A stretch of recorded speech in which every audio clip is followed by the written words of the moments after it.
Manchester United lagi-lagi masuk headline karena masalah klasik mereka. Susah banget bikin gol. Musim lalu aja, mereka cuma bisa nyetak 44 gol dari 38 pertandingan Premier League. Parah sih untuk tim sebesar MU. Makanya, musim panas ini, manajemen ngebut cari striker baru buat dibawa ke Old Trafford. Awalnya, semua mata tertuju ke Victor Gyökeres dari Sporting Lisbon. Tapi sayangnya, Arsenal juga naksir berat sama dia. Dan kabarnya Gyökeres lebih condong ke Meriam London. Di tengah persaingan ketat itu, muncul nama yang nggak disangka-sangka, Beto dari Everton. Presiden klub Uni Autires, Fernando Lopez, tiba-tiba buka suara dan nyebut kalau Beto bisa jadi jawaban buat lini depan MU yang tumpul. Menurut Lopez, Premier League itu keras dan cepet banget, dan gaya main kayak Gyökeres bisa kesulitan adaptasi. Sedangkan Beto katanya udah punya bekal lengkap, fisik kuat, lari cepat, dan kerja keras yang nggak habis-habis. Lopez juga bilang, MU zaman dulu sering banget cetak gol dari bola mati, dan itu bisa dihidupin lagi kalau punya striker tipe badak kayak Beto. Dia tuh striker klasik, bukan yang manja sama bola, tapi yang siap berantem sama bek lawan tiap detik. Beto sendiri awalnya agak lambat pas debut di Everton, cuma cetak 3 gol. Tapi musim berikutnya dia mulai nyetel dan berhasil catat 10 gol di semua kompetisi. Sebuah tanda bahwa dia mulai ngerti ritme kerasnya Premier League. Sementara Beto jadi sorotan, MU juga masih cek-cek opsi lain. Nama Jamie Vardy sempat dilontarkan Jamie O'Hara sebagai solusi jangka pendek. Tapi Vardy udah nggak muda lagi dan baru cabut dari Leicester City. Selain itu, MU udah ngeluarin 1,3 triliun buat boyong Matheus Cunha dari Wolves dan masih naksir Bryan Mbeumo dari Brentford. Sayangnya harus rebutan sama Tottenham. Intinya, MU mungkin perlu stop ngejar nama-nama mahal yang glamour. Bisa jadi, striker seperti Beto, yang awalnya dipandang sebelah mata, adalah jawaban tak terduga buat kebangkitan lini depan setan merah musim depan. It's our goal. Football forever, we control. Liverpool sedang ngebut buat dapetin wonderkid, calon pewaris Mohamed Salah. Liverpool lagi gercep banget nih buat ngamanin pemain muda berbakat asal Belgia Malik Fofana, yang sekarang main bareng Lyon. Wonderkid berusia 20 tahun ini disebut-sebut jadi incaran utama The Reds buat jadi penerus Mohamed Salah di sisi kanan serangan. Musim ini, Fofana tampil gacor banget, catat 17 kontribusi gol dari 41 laga di semua kompetisi. Performanya yang konsisten bikin dia dipanggil ke timnas Belgia dan debut Oktober lalu. Pelatih anyar Liverpool, Arne Slot, ngelihat Fofana sebagai potensi besar buat isi peran penting yang selama ini dipegang Salah. Slot pengen bangun masa depan Liverpool dengan pondasi anak-anak muda berbakat dan Fofana masuk banget ke visi itu.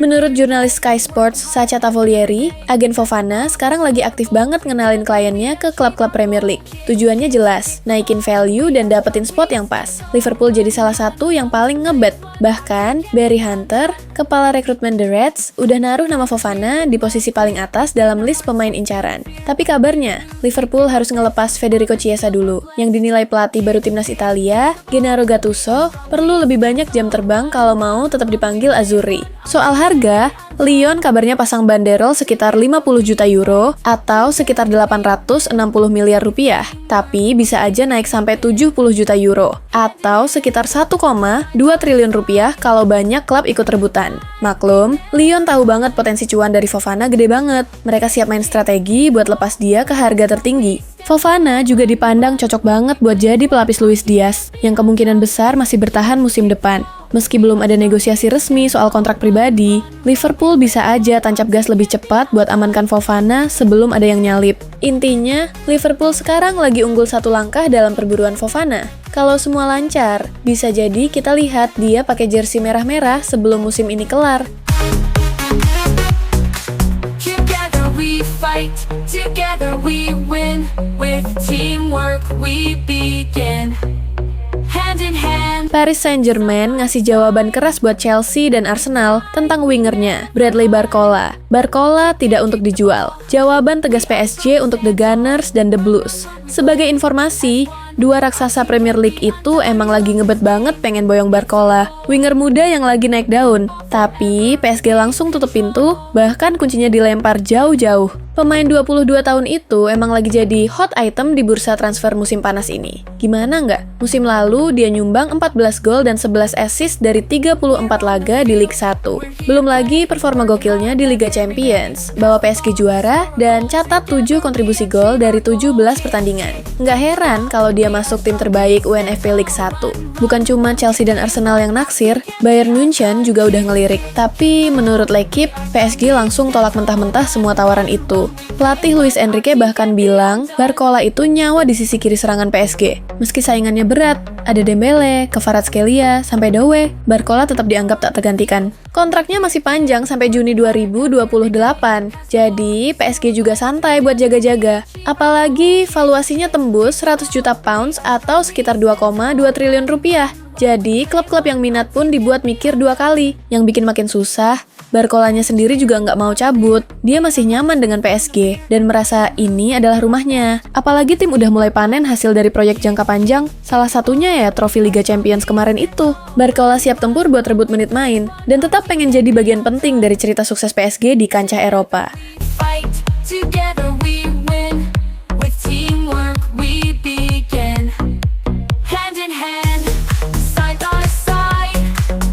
With pride we never hide. Tottenham Hotspur setuju kontrak bintang Jepang dengan rekor transfer baru.